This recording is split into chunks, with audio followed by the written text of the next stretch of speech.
Tonight, how the state's fragile energy system survived yesterday's severe heatwave. And the first full day of Tunarama gets underway with plenty of fun-filled activities for the kids. From our 7 Spencer Golf studios, your nightly news with Louise Hedger begins now. Good evening. Well, yesterday's record-breaking heatwave placed great stress on our fragile energy supplies. The Energy Minister says our region escaped largely unscathed. He's confirmed our 3 largest employers in the region reduced their demand to prevent load shedding.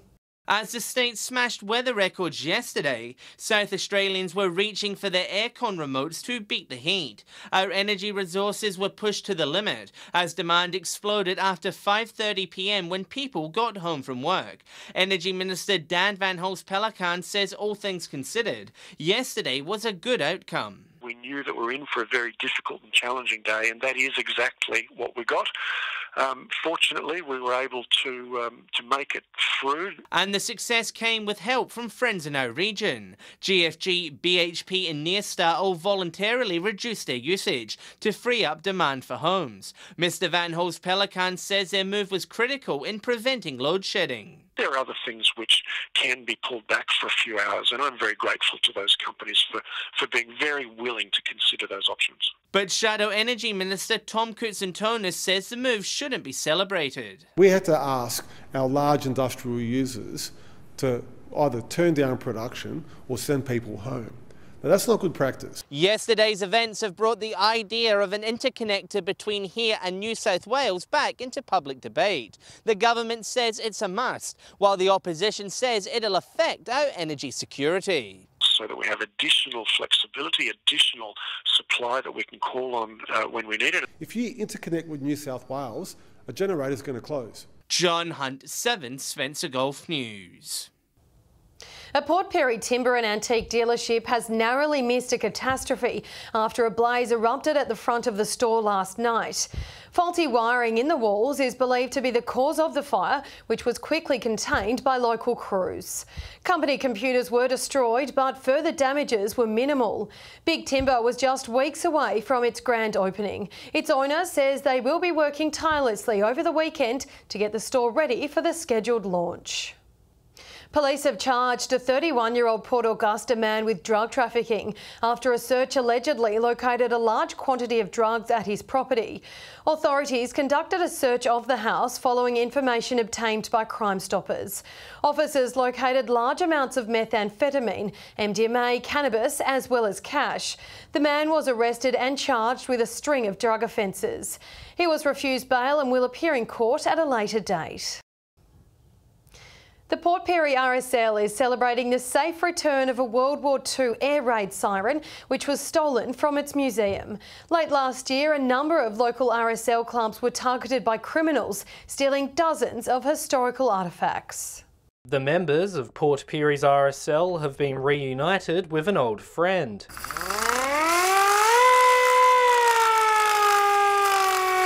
A World War II Japanese air raid siren has included an extra chapter in its own history, after it was stolen from the RSL Museum late last year. Local members were certain it was gone forever, until they received a surprise call from an interstate antiques dealer in Geelong. He bought this air raid siren in another antique shop in South Australia. The dealer was returning from Western Australia when he stopped in an antique shop and came across the item. After returning to Victoria, he contacted the Port Pirie RSL when he noticed some similarities. When he got home, he checked up on it and then rang us here at the RSL, and we sent photos through to him. However, the club is still searching for an additional 2 items that were also stolen. The RSL are grateful to have their air siren returned and are hoping to get the slouched hat back, but are not too hopeful due to its commonality.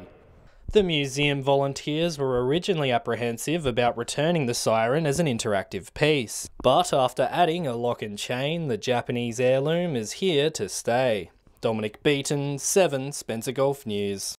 With Tunarama and Australia Day celebrations in full flight this weekend, police will be out in force.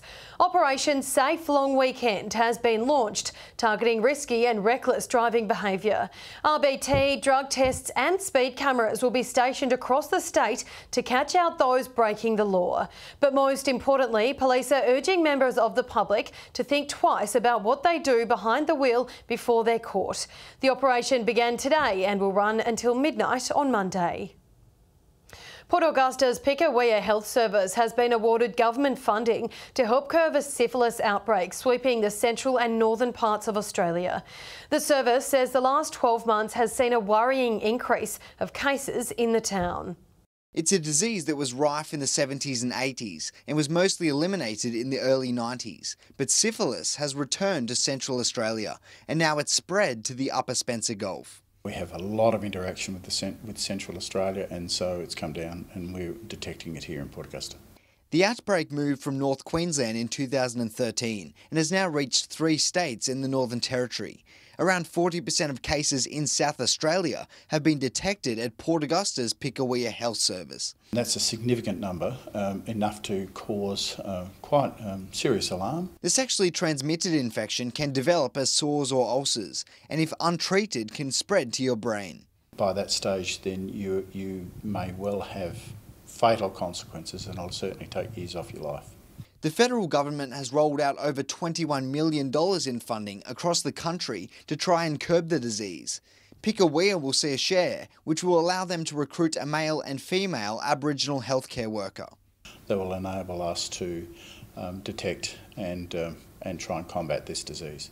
SA Health also has measures in place to stop syphilis in its tracks. Make sure we work with the GP to make sure that that person is appropriately treated. We also follow up with the contacts of that patient, so anyone that person has had sex with whilst they're infectious. There have already been 3 cases of the disease since October, and the state's health body is urging people to get tested. We're really trying to encourage Aboriginal people and people whose partners are Aboriginal to get screened. Garth Burley, 7 Spencer Gulf News. Still to come tonight, a truck convoy on its way to deliver hay to drought-stricken farmers. And Broken Hill's unfinished wall mural has been painted over. Welcome back. The drought has had profound effect on farmers across the country, but one small act of kindness might help boost their mood. A convoy of nearly 50 road trains full of hay have passed through the Spencer Gulf to deliver the precious stock to farmers in need. Dry, barren land with not a skerrick of feed in sight. New South Wales farmers have been some of the hardest hit by the drought. But on Australia Day, farmers from Cobar will have something much bigger to celebrate, with 47 road trains full of hay due to pull into town. It's a bit of hope, and it's not going to solve it, but it's just, helping out fellow farmers. Organised by non-for-profit group Farmers Across Borders, the convoy started in Western Australia, with 70 drivers volunteering their time for the trip of over 2,500 kilometres. Today it moved through Port Augusta towards its destination, where over 3,000 tonnes of donated hay will be delivered. Their time, trucks, everything else is all donated. Ross Stone has worked long hours outside of his day job just to provide for the cause. Loading log trucks, and then in the afternoon, once I finish doing that, I'll get on the baler. Some nights it's up to midnight. He too has experienced drought on the front line, and this is the catalyst for his continual drive. Just hate seeing people suffer. I just want these people to know that we care about them, get them a bit of feed and keep them going, keep them on the land. This is the second time Farmers Across Borders has done the hay run, and since last time it's tripled in size. The fleet of road trains will stop in Broken Hill tonight, before making their way to Cobar tomorrow. For One Australia Day, the local farmers surely will never forget. Garth Burley, 7 Spencer Gulf News. Whyalla, Port Pirie and Port Lincoln will be part of celebrations marking 250 years since Captain Cook set foot on Australian soil. A replica of the Endeavour ship will circumnavigate the country in 2020, with those 3 cities to play host to it. Next year marks 250 years since Captain James Cook set his eyes on Australia. He'd been sent on orders by the British government to look for a mystical southern land. That historic event will be marked next year. It will be focusing on what Australia has become since that time. And our region will be part of the celebrations. A replica of Captain Cook's ship the Endeavour will circumnavigate the country, stopping at numerous ports along the way, while Port Lincoln and Port Pirie are on the list. I reckon each time it comes in, it'll be a pretty big party for the cities concerned. There'll be a lot of people want to come and have a look at the replica Endeavour. Mr. Ramsey says the event will show the genius of Captain Cook and his ability to find the continent. It's got to be admired. He was first class, and so I think that's worth remembering in itself. But not everyone has great admiration for him, with this celebration attracting controversy. His visit is remembered by many Indigenous people for being the beginning of a wave of dispossession, death and disease. Mr. Ramsey says while that shouldn't be forgotten, his landing at Australia deserves acknowledgement. Become a celebration of modern Australia, and where we will look at our roots and ponder our future. John Hunt, 7 Spencer Gulf News. The rollout of the NBN across the Eyre Peninsula is almost complete, with 99% of homes now able to connect. And now residents are being reminded to switch over to the network to ensure future use of their home phone and internet. A really important message for people in Port Lincoln and Tumby Bay is that we're going to disconnect the old copper network from March this year. So if people want to continue to use their home phone and internet, they really need to get in touch with a service provider and join the NBN network. If you've got any concerns, questions or want to connect to the NBN, representatives will be available at Tunarama for the entire festival. A mural that has been left unfinished on the side of a local Broken Hill doctor's surgery has been painted over today. It took only a matter of minutes for the year-old half-completed artwork to be removed. From a promising artwork addition for the public to a barren blank wall, the controversial mural left half completed on the side of Nature surgery since February last year, now erased from existence. I think it's a sad day for Broken Hill, and a sad day for art in Broken Hill. Broken Hill has a strong relationship with mural artworks. You need only drive around for a few minutes before spotting one. So when artist John Hinton commenced his work on this laneway mural in the city's CBD, another one seemed to be joining the collection. But work was halted by City Council soon after it started. It was discovered a development application and, because of its location, a heritage impact statement had not been completed. Attempts to approve the work retrospectively failed, the mural's DA having to be sent away to a neighbouring council due to conflicts of interest. Put in a DA for approval, and despite that there was none to be had. And after 12 months of being frozen in time, it's finally doing a departure today. Mr Hinton has spoken of his disappointment, while Mr Nairchapan says he is concerned about the potential for graffiti on the newly painted wall. It is certainly not my intention to try and put another mural on this wall. I've had enough mental anguish working through the last 12 months trying to sort out the fallout from this particular mural. Patrick Reinke, 7 Spencer Gulf News. People in Port Lincoln are being warned to watch out for falling tree branches along the foreshore. In recent weeks, the Norfolk Island pines have been dropping large limbs to the ground. It's believed to be caused by the summer heat and extra weight from the trees fruiting. Following yesterday's extreme heat, a number of branches fell last night, with crews coming in to clean them up this morning. And with Tunarama well underway, people are being advised to take extra care around the trees. To report falling branches, contact the council office on 8621 2300. The first full day of Tunarama is well underway, with what has been a fun-filled day of events for the kids. But there's plenty more action to come, with a celebration for the crowning of this year's Tunarama Ambassador. They built sandcastle masterpieces. They striked a pose on stage, stopped for a photo with the Little Mermaid, and they attempted to toss a prawn as far as they could. Oh my word. Day one of Tunarama was all about fun for the kids. Today's all about the kids, and there's lots of fun activities down here for them. Kids Olympics, the prawn toss, and then the sand sculpture, which is being done.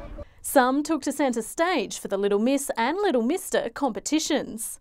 Congratulations. Well done. It's just alive and happening down here. Air Square is buzzing. We've got some amazing local site holders dishing up some amazing food. More importantly, tonight is the official crowning and celebration of the new 2019 Tunarama ambassador. I decided to take on being the Tunarama coordinator this year as well for the these current entrants, so I'm extremely proud of them, and it's been a busy year but very, very rewarding. Yeah. One of the highly sought after events will kick off here tonight, the Best of Air dinner. All 170 tickets have sold out, and those guests can look forward to tasting the very best the region has to offer. Yeah, it's going to be a good night. Weather looks good, seafood looks fantastic, the lamb looks great, so we're looking forward to it. All the Tunarama action will kick off again tomorrow from 7 a.m. Casey Trelaw, 7 Spencer Gulf News. Stay with us. After the break, we take a look at what's happening tomorrow for Australia Day. Welcome back. Port Pirie residents are rejoicing the weather will cool off in time for the annual Australia Day festivities at Solomon Town Beach tomorrow. This year is set to be bigger and better than ever, with the addition of some new tournaments. The weather might be cooling down, but the competition will be heating up during Port Pirie's iconic Australia Day festivities at Solomon Town Beach. We have a couple of surprise activities in store up around the grassed area, which will be a bit of extra fun. Locals can expect some of the more traditional competitions to be back, such as sandcastle building, watermelon eating, and of course everyone's favourite, the Jim Mortlock Memorial Raft Race. Obviously it's one of the big things we try and push. We encourage everyone to come on down and get some mates together, jump on a raft and go around the obstacles. Now, Port Pirie's Australia Day is a bit more exclusive than Tunarama. Instead of tossing a tuna, we throw a thong. Residents will also have an opportunity to meet this year's Australia Day ambassador, Lynn Hill, a previous Australia Day winner who is renowned for her charity work for breast cancer. She founded a dragon boat racing group for breast cancer survivors. We've been pretty blessed with the quality of ambassadors that we've had here in recent years. At 11:45, the Australia Day Awards will be announced by Port Pirie Mayor Leon Stevens. We've got the Australian Citizen of the Year, we've got the Junior Citizen, and also got the Event of the Year that will be announced. The festivities will kick off with a flag-raising ceremony, followed by a Thanksgiving at 8 a.m. Dominic Beaton, 7 Spencer Gulf News. It's now just 2 months until the biggest race day on Broken Hill's calendar gets underway. Organisers of the 54th annual St Pat's Race meeting say those who come through the gates this year will see some changes. Miss it and you'll be green with envy. We've probably got a very good model in place, that the planning has been there. Everything was locked away prior to Christmas in what we planned to do. This year's St Pat's Race Day will be on the 16th of March. The racing club has taken feedback from 2018's meet, introducing a number of new things this year, including more shaded areas. We need to diversify our food outlets, so we're bringing more food outlets on board this year, and we're actually going to form like a little food drink alley that you'd see at the Fringe or the festival in Adelaide. And more diversity when it comes to refreshments is on the cards, with a PIMS marquee expected to be part of the food and drink section. Tickets have been selling fast, particularly in the Radford Pavilion and Lawn Bar areas, with more than 500 already sold. Majority of people in there are people from out of town. The locals normally come in a few weeks before, and of course they then get a bit upset that it's sold out. So the message always is, we put it out there every year. Now, in the next couple of weeks, is where you start looking at the various events we're holding and the various ticketed areas we have. There's rumours a partnership with the ever-fabulous Broken Hill Festival may see some drag queens join the festivities. The Fashion's a likely spot where they'll be. Sealing the walkway to the front gates is also in the works, with banners up to welcome racegoers. So we just keep our fingers crossed now. We get good weather and we get good fields, and we can put this event on, which is, as you said, is less than 2 months away. Patrick Royenke, 7 Spencer Gulf News.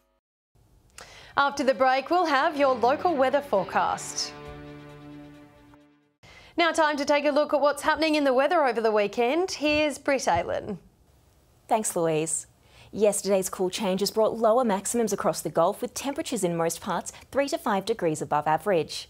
37 the top for Port Augusta today, Whyalla 31 degrees, Port Lincoln 28, Port Pirie reaching 37, and Broken Hill still experiencing extreme heat with a top of 46. From the satellite, we can see a ridge of low pressure over the Bight, which will persist through the weekend. On the waters tomorrow, southwesterly winds at 20 to 25 knots and swells to 2 metres. Sunrise is due just after 6:30 with sunset at 8:30. Tomorrow, partly cloudy over most regions. Broken Hill still quite hot, looking at a top of 40 degrees.